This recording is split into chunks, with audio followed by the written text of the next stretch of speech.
John Knefel, who writes at MediaMatters, posted some of these on Friday. You recall we've had a lot of people on this program over the past, I don't know, like 5 years, maybe more, actually, talking about Reconstruction, talking about the Civil War. I can't recommend enough. I can't remember his name now. Yale professor, Wright or Blight. David Blight, maybe it is? Yeah, Blight. Blight has a 10, 12 sort of, it's not a podcast. They put his Civil War podcast, lectures on as a podcast. I can't recommend that enough. But if you have been familiar, we've had Eric Foner on the show. We should probably have him back again at one point. But for many years, decades upon decades, the literature and the understanding of the history of Reconstruction was a function of the Dunning School. Dunning was a historian up in Columbia, and they basically promoted what you could call the lost cause, which was the idea that, it wasn't so much about slavery, the Civil War. It was just about, like, broadly a way of life and economics, which, of course, were both contingent on slavery. And a rewriting of why Reconstruction didn't work. Some implication that you can't give black people that kind of political power, or it just failed.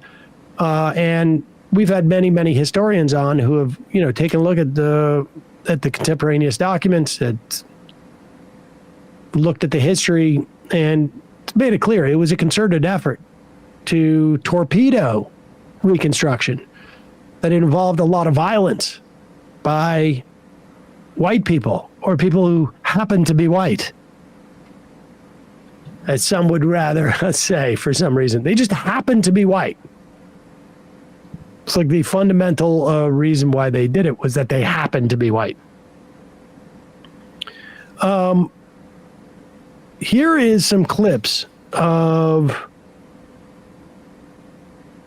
Prager University's animated version of history that will now be introduced into at least Florida schools, and I think maybe in Oklahoma schools too.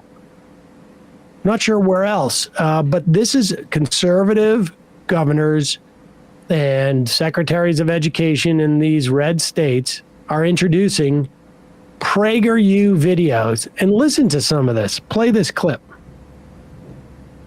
I understand all too well. I am very disappointed in the Confederacy, but we need to look at what our ultimate goal is. I want the United States to go back to being one unified nation. Me yelling and scolding the South for the harm they caused might be what I want to do, but it's not going to get me or the nation anywhere. Yeah, that'll probably end up pushing them further away, and that's the last thing the country needs. To be clear, this is Abraham Lincoln talking to some contemporaneous kids, I guess. I'm not quite sure. But the fact of the matter is, the failure of Reconstruction was because Lincoln was assassinated, because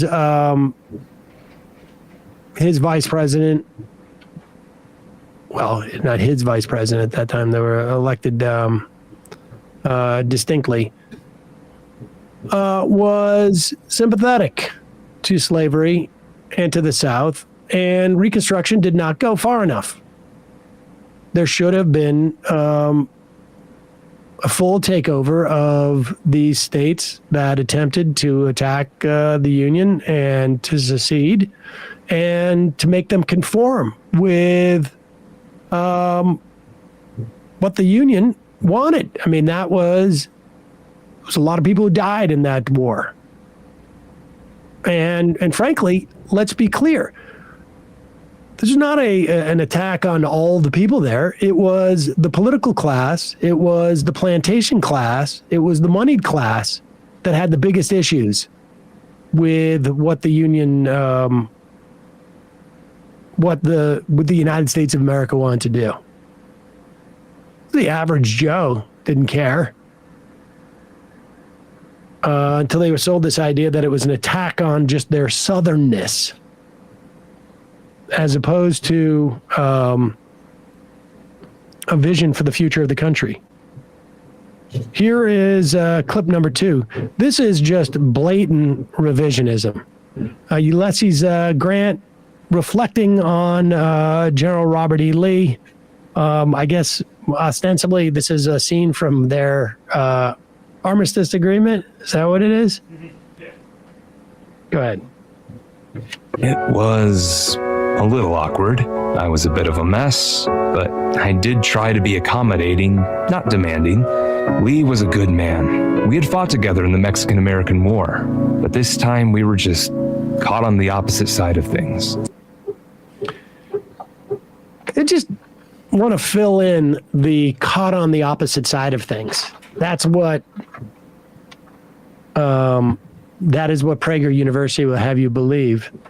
Max Kennerly on Twitter writes, we don't have to guess as to what Grant's feelings were towards Lee. Chapter 67 of his personal memoirs, Robert E. Lee's, quote, cause was, I believe, one of the worst for which a people ever fought, and one for which there was the least excuse. Grant fought in how many wars? Multiple wars. This guy was not a pacifist. But he said Lee's cause was, I believe, one of the worst for which a people ever fought, one for which there was the least excuse. This is what our elementary school kids are going to get taught in some of these red states. Unbelievable. Kowalski, Lee was a monster that got more Americans killed than Hitler, the Kaiser, and Hirohito combined.